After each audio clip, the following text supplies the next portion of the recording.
Welcome back to the channel. Today, we are talking about Route 66. Yeah, if you like this kind of content, be sure to subscribe. And you can also check us out on Awkward Chats, anywhere you get your podcast. So come get lost with us.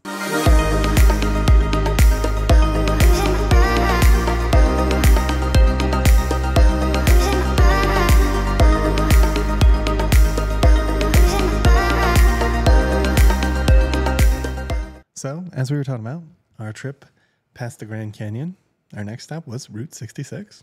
Yeah, so we were like, well, which way do we, because we knew we had to go west to east, and we didn't necessarily want to just take the interstate the whole way, because there's, if you've driven the interstate, you know, there's just not a whole lot to see. It's usually just trees and whatnot. We're like, well, let's do Route 66, because it looks like majority of the stuff we want to see is off Route 66, so let's just take it. So we kind of start to head out of Williams, and we're seeing signs for Route 66, and there's nothing. And I'm like, I don't think we're on Route 66 anymore. I think we were supposed to actually get on the freeway. I'm like, this is kind of weird, but maybe it just like kind of conjoins to the freeway for just a minute, and then it'll veer back off.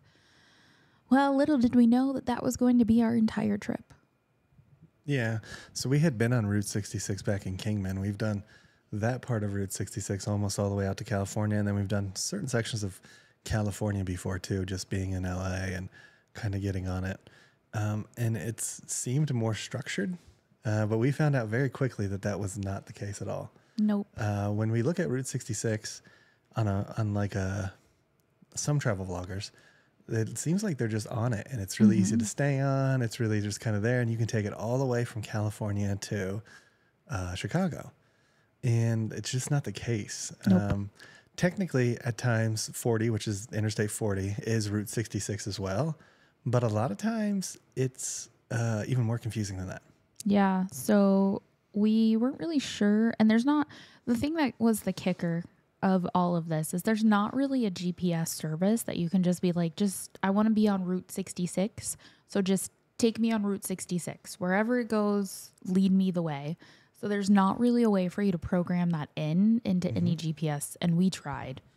We tried our darndest. Right, yeah, we did. Let's get a little closer. You're falling out of the shot. And so, yeah, we tried our darndest to like stay on Route 66, and we would like zoom in to make sure, okay, we're still going in the right direction. So we got on 40, and then we were on 40 until we hit Flagstaff. And then Flagstaff, there was like Route 66, like get off here, and GPS kept trying to get us to come back to 40, and we're like, no, we want to follow 66. Like, but there was no way to like change in our GPS, like this is what I wanted, this is the road I want to take. So it was a little frustrating, and it was kind of that the whole way from the Grand Canyon to Oklahoma City. It was, you'd hit like an outskirt area, and it would be like historic Route 66, and then you'd have to get off 40, and then it would take you down this little detour. And some towns did it better than others. Some towns it was like, oh, this is nice. There's like a nice, cute little downtown district, and you could see things. Other things, they were like, we would look it up, but you would have to get off of Route 66 and then make a bunch of turns to get to their downtown Route 66 area, which we never did. It was a little confusing. Yeah, if you think about to like MapQuest days, for those old ones there on this video. But if you remember that, you could like you could plan your route. So you'd basically be like, I want to take this road, and then it'd be like give you options, and you'd be like, I want to take this road instead of this road. And if we could have chose Route 66 over 40, we would have, but nothing gave us that option. And like Nacy said, in certain areas like New Mexico, it was really difficult trying to keep up with what was kind of like Route 66, what wasn't. But then other states did it really well. Like Kingman does it really well. Route 66 is fairly obvious. You can stay on it. But in other areas, it like jots off. It's like, here's this exit. And then all of a sudden you'll see that's Route 66. All of a sudden you're like, well, okay. So then we started trying to like plan it by cities, right? So we try to see what the next city was. Is that on Route 66? Should we go that way? But even if you make those decisions, it gets more complicated. And like Nacy kind of alluded to, You go on Route 66 and it's like, oh, you want to go see the Route 66 Travel Center. It's not on Route 66, but it's in this town. And it's like, well, why isn't it on Route 66? Isn't that the point? Mm-hmm. Like the point of Route 66 is the road. It's not like there's anything else. You know what I mean? There's nothing else to it. It's the road. That's what it's supposed to be. Mm-hmm. We saw this one town. It was fairly nice. It had been gentrified probably early 2000s. And it had like this big park and stuff. And they're like, oh, we have this whole Route 66 area. We drove Route 66 all the way through that town. It wasn't there. Nope. It was off of a bunch of side roads. And it was like, well, that's not Route 66 though.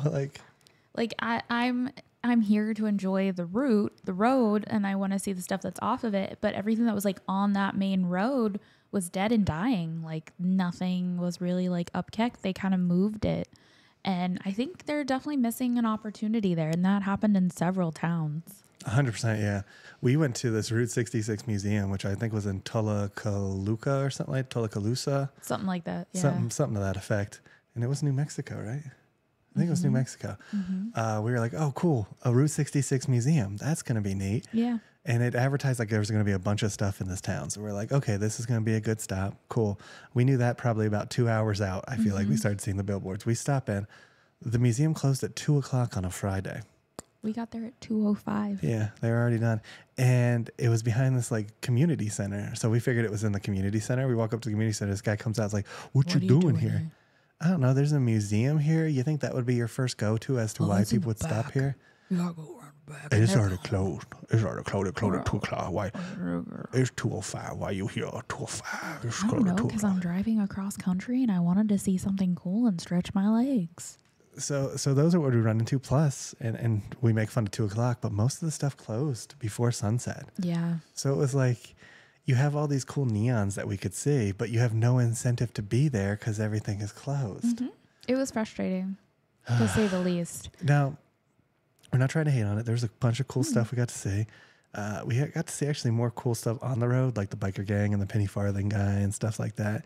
We saw the big meteor dome that came down. There's like a whole roadside attraction where you can go see a meteor inside of a dome. We saw the outside of it. If you go inside of here, the meteor's not impressive, but the outside's cool looking.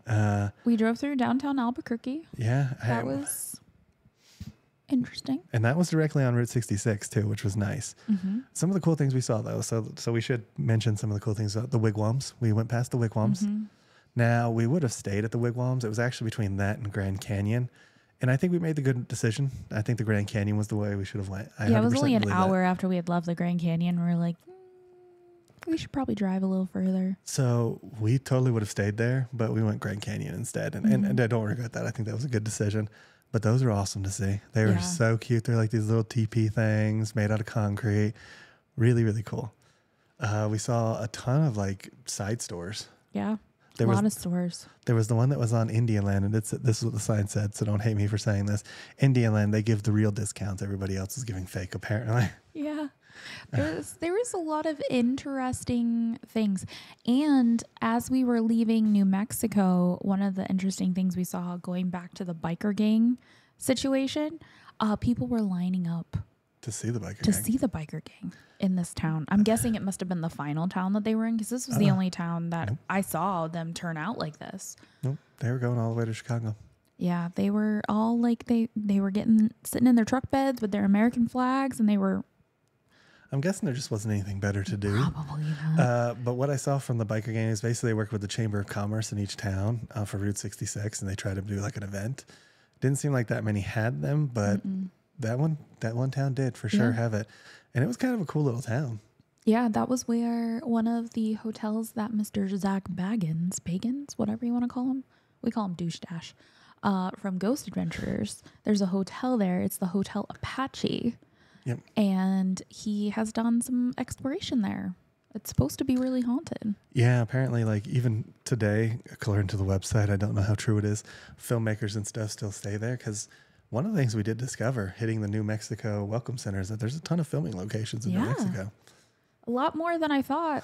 I thought maybe they were filmed in Arizona, but they were filmed in New Mexico. Yeah, like the Transformers movie, the whole like desert scenes, they're all filmed in White Sands, New Mexico. Crazy. So there's like tons of movie stuff there. A lot of westerns. Men in Black had some filming stuff there. Could be, but a ton of like old westerns and stuff. So any of the westerns you've seen, most of them had at least some scenes filmed in New Mexico.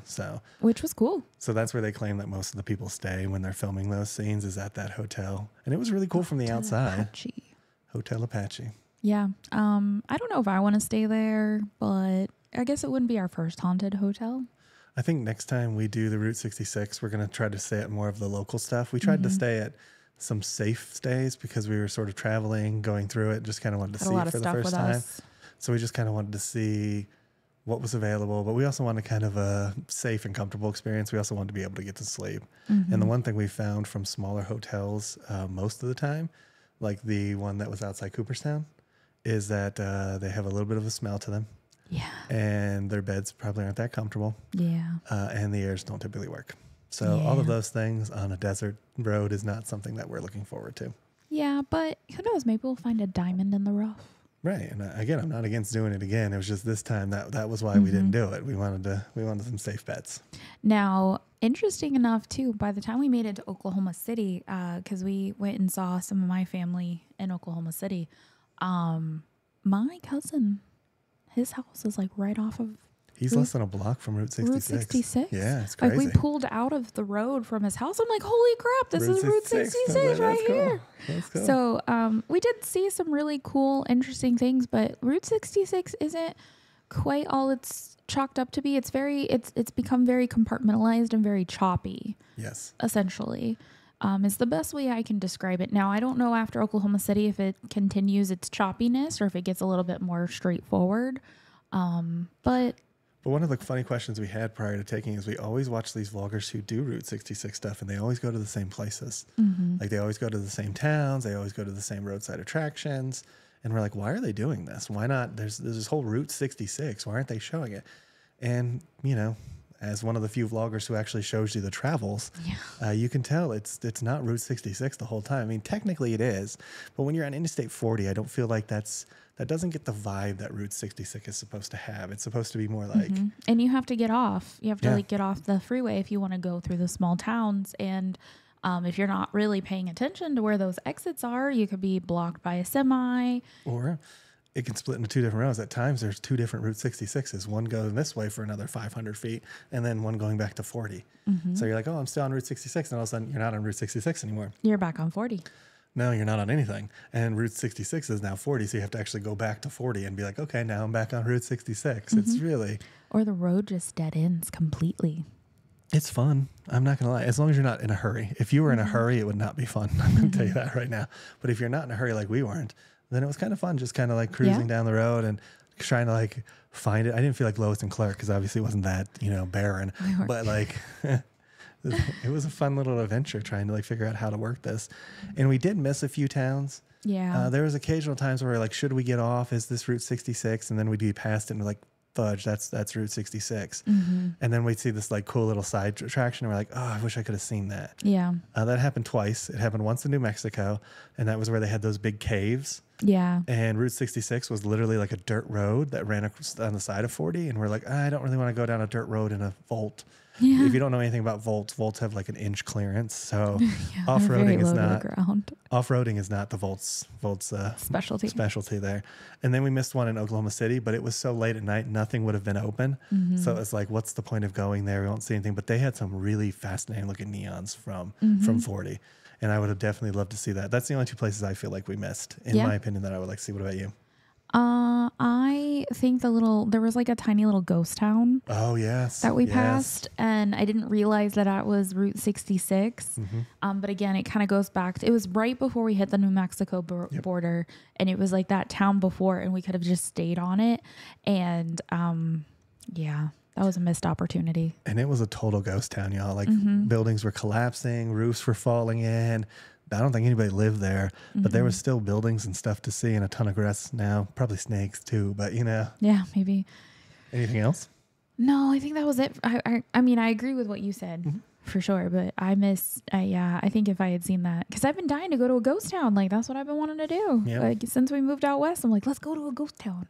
But we just... In fairness, though, Tuscaloosa, whatever it was semi-ghost town at the beginning. Yeah. When we got off the interstate, it was a ghost town. Like, it used to apparently have like this huge convention center and all this stuff, and all of that was abandoned. Now, not to the level of the ghost town that she's talking about, because that was a I a don't think genuine anybody like at all lived there. 1800s Yes. gold I rush think early ghost 19. town. Yeah.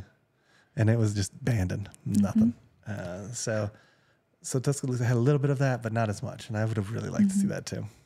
But yeah, so that was the first half of our journey, really. Yeah. Yeah. We got you to Oklahoma City, which, by the way, had some of the best food on the trip. Yeah. And the Big Texan. You got to check out the Big Texan in Texas. That was so cool. And that's on Route 66. That, to me, the Big Texan was the antithesis of a Route 66 roadside attraction. That was done right. Huge food and tasty food. Cool little like shooting range and pub. Tons of places to stay. Tons of places that you could have stayed on a wagon. So you could have felt like, Tim McGraw and that Yellowstone spinoff. There's like tons of stuff you could have done there. Yeah, it was, that was a fun night. And we definitely saw some things that night. I feel like that was the antithesis of Route 66 for me. That was kind of like this is Route 66. You got the neon lights, you got all the fun. Texas. Yeah. And sadly, it was Texas. It was Texas. I like the TikTok where the guy's like, he's about to die because he got in a car crash and that song comes on. He still gets up and pushes them. There's no difference. No. So glad that song went away so quickly. But yeah, so that's our Route 66 adventure. If you want to hear the other half of Route 66, be sure to check out Awkward Chats anywhere you get your podcasts. That's Spotify, Apple. And we see most of y'all are watching us on Apple. So hello, Apple folks. Hi, Apple. And that's kind of it for our YouTube preview as well this month. If you want to talk about the beginning of our Route 66 trip, check out our Awkward Chats July. And you guys, again, like you can see it everywhere. We got podcasts, man. And everywhere podcast is, we are. And if you want to watch our adventures, check out our YouTube channel, Lostgirlintomorrowland. And you can see it firsthand, exactly what we went through. Yeah, including watching people puke into a bucket at the Big Texan. Yeah, that guy's never going to eat steak again. To be fair, I didn't show him puking in the bucket. We just talked about it. We were just I didn't kind want you of to puke like, in the bucket, you all of you poor viewers. we were like, oh, I think he's going to puke. I think he's puking. So for our YouTube audience, if you like this video, please give it a thumbs up. Make sure you hit that subscribe button. And ring that notification bell so you get notified when we do at least 3 videos a week. And we'll come and get you guys for the next one. Ain't that the truth? Baby Ruth. Bye, everybody. Bye, everyone.